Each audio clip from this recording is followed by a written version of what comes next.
Today we're going to be multiplying fractions by fractions. But first, I would like to go back a step and look at the idea of multiplication in general, which we've talked about before, especially when we're talking about decimals. And that's kind of like what I want to start out with here.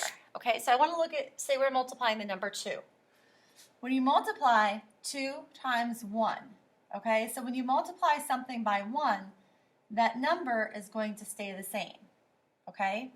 So 2 groups of 1 is the same thing as having 2, all right? So there's that thing we talked about where you have the same and you either increase or you decrease. So multiplying by 1 is like our baseline. Anything we multiply by 1 will stay the same. If we multiply by something greater than 1, our answer increases. So 2 times 3 is 2 groups of 3, which is 6, okay? So we multiply by 1, stays the same.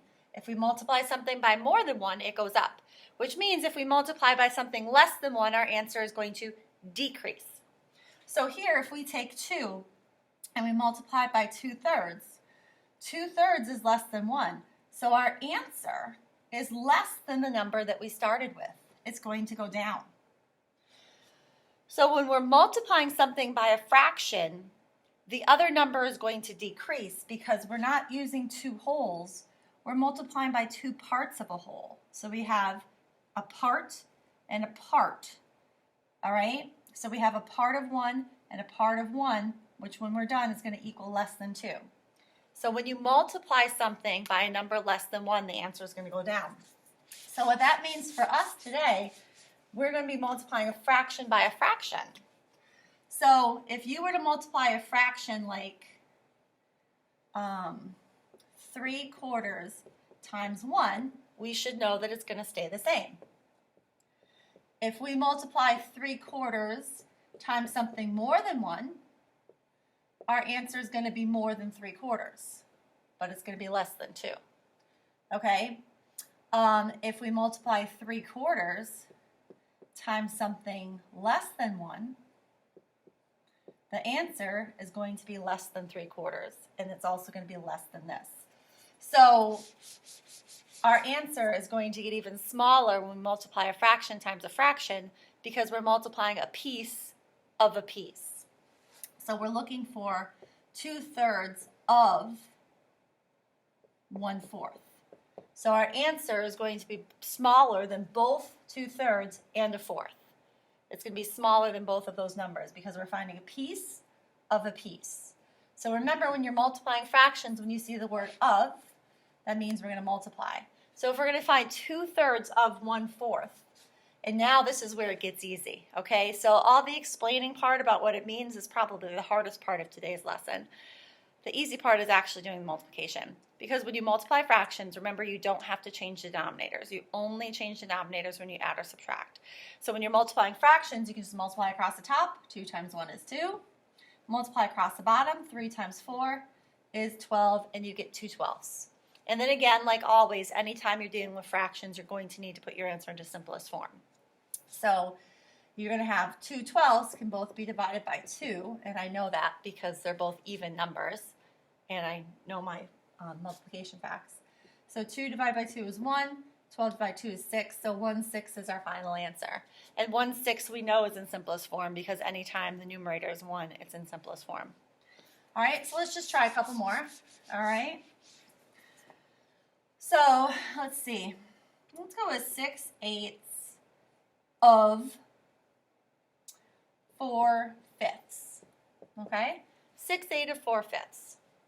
So we're going to say 6 times 4 is 24. And we're going to say 8 times 5 is 40. And then we have 24/40. Now, they're both even numbers, so we know we can divide them both by 2 if we're putting them in simplest form. But we would have to keep dividing by 2. Or we can find the greatest common factor.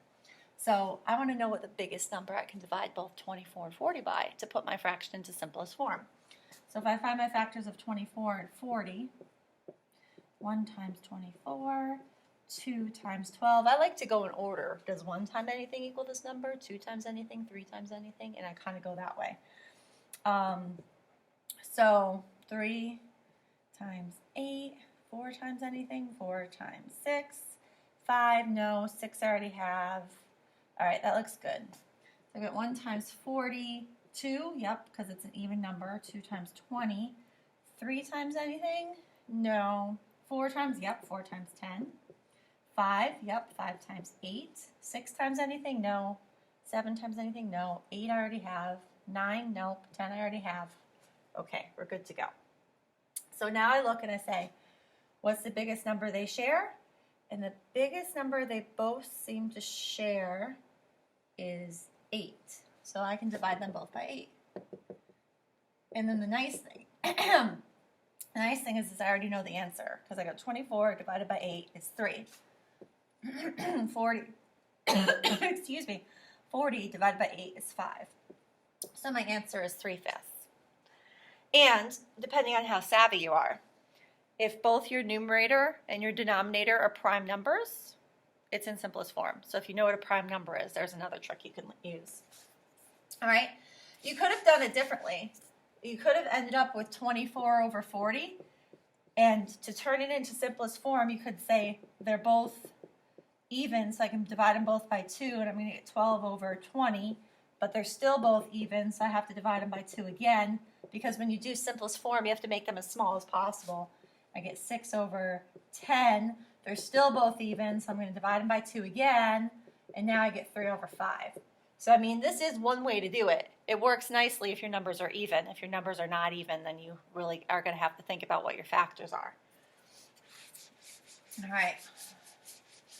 All right, again, the multiplication itself, not really hard, okay? Remember, put your answer into simplest form is going to be the hardest part of doing this. One more quick example. Let's say we have, I don't know, 2 eighths times 3 sevenths, okay?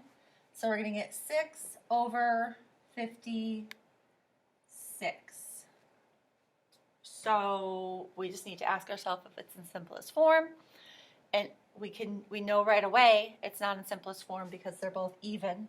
So we can do what we did before and just start dividing by 2 until we can't go any further, or we can find our greatest common factor. So those are our only factors of 6. So 1 times 56, because 1 is a factor of everything. It's even, so 2 times something is going to equal 56. So 2 times 28. 3, no. Well, 26, no. 4, yes. 4 times 14. 5, no. 6, no. 7, well, yeah. 9, 10. Okay, so if I look here, the biggest number they share is 2, from the looks of it. Oops, that's supposed to be 6. 1 times 6. Sorry about that. So I guess we're only going to be able to divide it by 2, and that's okay. 56 divided by 2 is 28. So we have 3 28s as our answer. Okay, so that is how you multiply a fraction by a fraction.